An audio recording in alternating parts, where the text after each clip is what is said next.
Assalamualaikum warahmatullahi wabarakatuh. Baiklah, di sini saya akan menjelaskan sedikit materi mengenai fungsi dan relasi. Yang mana materi ini sudah kita pelajari pada mata pelajaran matematika di tingkat SMP atau madrasah sanawiyah.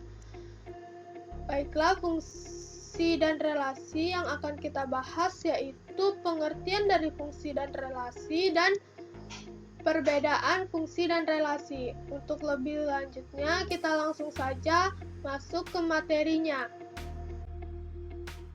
Baiklah, di sini saya akan membahas terlebih dahulu pengertian fungsi dan relasi. Yang pertama, saya akan membahas relasi. Pengertian dari relasi adalah hubungan antara dua himpunan yang berbeda. Daerah asal, hasil, dan kawan. Daerah asal atau domain suatu relasi adalah himpunan tidak kosong tempat relasi didefinisikan. Yang kedua, daerah kawan atau kodomain suatu relasi adalah himpunan tidak kosong tempat anggota domain memiliki pasangan sesuai relasi yang didefinisikan. Yang ketiga, daerah hasil atau rank. Suatu relasi adalah himpunan bagian dari daerah kawan atau kodomain yang beranggotakan semua pasangan anggota domain. Cara menyatakan relasi. Cara menyatakan relasi yaitu ada 3 macam. Yang pertama menggunakan diagram panah, yang kedua menggunakan diagram kartesius, yang ketiga menggunakan himpunan pasangan terurut. Dari 3 cara menyatakan relasi, di sini saya akan hanya membahas satu saja, yaitu cara menyatakan relasi dengan diagram panah. Diagram panah menyatakan relasi dua himpunan yang menggunakan anak panah untuk menghubungkan anggota-anggota kedua himpunan yang berelasi. Himpunan A sebagai domain diletakkan di sebelah kiri dan himpunan B sebagai kodomain diletakkan di sebelah kanan. Relasi antara himpunan A dan himpunan B ditunjukkan oleh anak panah. Kita contohkan, himpunan A anggotanya yaitu Rika, Cici, Novi, dan himpunan B anggotanya yaitu 1, 2, 4, 5. Kita selesaikan, misalnya himpunan A itu nama pemilik toko baju dan himpunan B itu jumlah toko baju. Dari himpunan A yaitu Rika, Cici, Novi, dan B himpunan B 1, 2, 4, 5. Dilihat dari Rika yang mana anak panahnya menunjukkan ke angka 4, berarti Rika memiliki jumlah toko baju 4, Cici memiliki jumlah toko baju 1, dan Novi memiliki jumlah toko baju 2. Hal tersebut sudah dinyatakan sebagai menyatakan relasi dengan menggunakan diagram panah.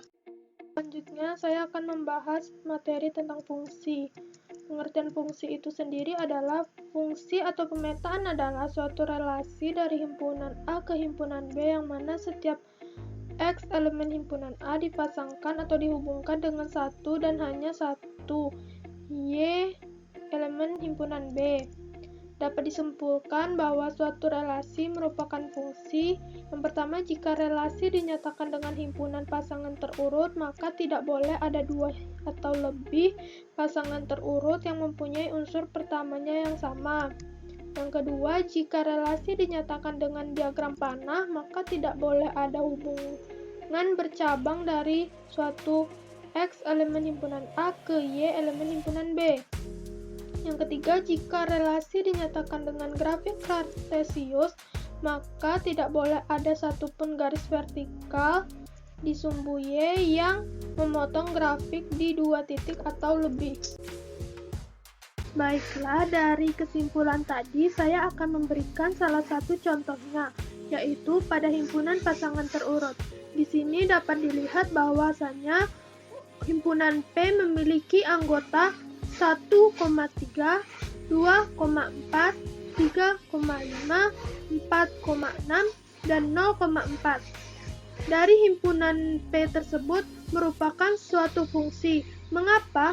Karena tidak ada pasangan terurut yang unsur pertamanya yang sama. Kita lihat dari anggota P 1,3 dan 2,4. Nah, dari anggota 1,3 dan 2,4 unsur pertamanya berbeda. Yang satu unsur pertamanya adalah angka 1 dan yang kedua unsur pertamanya adalah 2.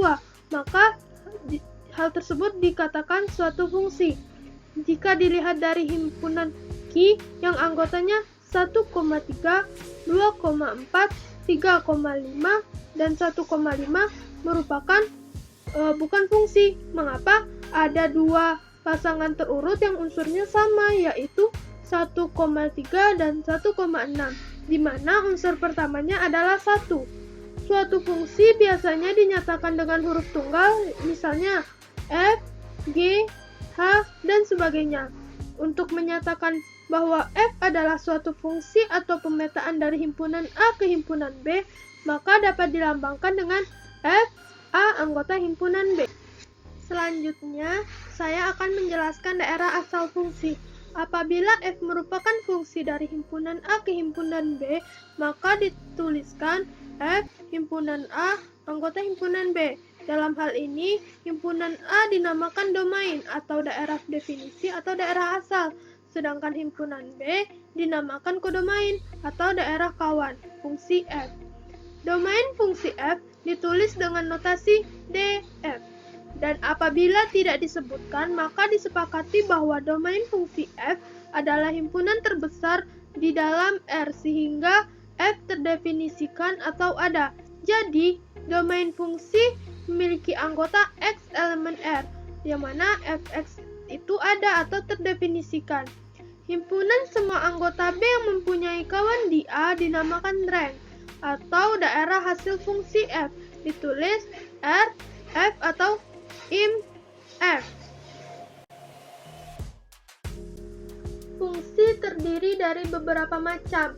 Yang pertama, fungsi konstan, yang kedua fungsi linear, yang ketiga fungsi kuadrat, yang keempat fungsi tangga atau bertingkat, yang kelima fungsi modulus atau mutlak, yang keenam fungsi ganjil dan genap. Dari beberapa macam fungsi tersebut, saya akan menjelaskan mengenai fungsi modulus atau mutlak, yang mana fungsi modulus atau mutlak merupakan fungsi yang memetakan setiap bilangan real dan daerah asal suatu fungsi menjadi nilai mutlak. Untuk penjelasan lebih lanjut, bisa diperhatikan gambar yang sudah saya tampilkan. Kemudian, fungsi ganjil dan fungsi genap. Sebuah fungsi fx disebut sebagai fungsi ganjil apabila berlaku f negatif x sama dengan negatif fx, serta disebut sebagai fungsi genap apabila berlaku f negatif x sama dengan fx. Apabila fungsi f negatif x tidak sama dengan negatif fx dan f negatif x tidak sama dengan fx, maka bukan termasuk fungsi ganjil dan juga bukan fungsi genap. Untuk lebih jelasnya, dapat kita lihat seperti contoh di bawah ini. Contoh yang akan saya jelaskan yaitu tentukan fungsi f di bawah ini apakah termasuk fungsi ganjil, fungsi genap, atau tidak. Yang A, fx sama dengan 2x pangkat 3 tambah x. Yang kedua, fx sama dengan 3 cos x kurang 5. Yang ketiga, fx sama dengan x kuadrat kurang 8x. Baik, kita jawab yang pertama dulu. Fx sama dengan 2x pangkat 3 tambah x.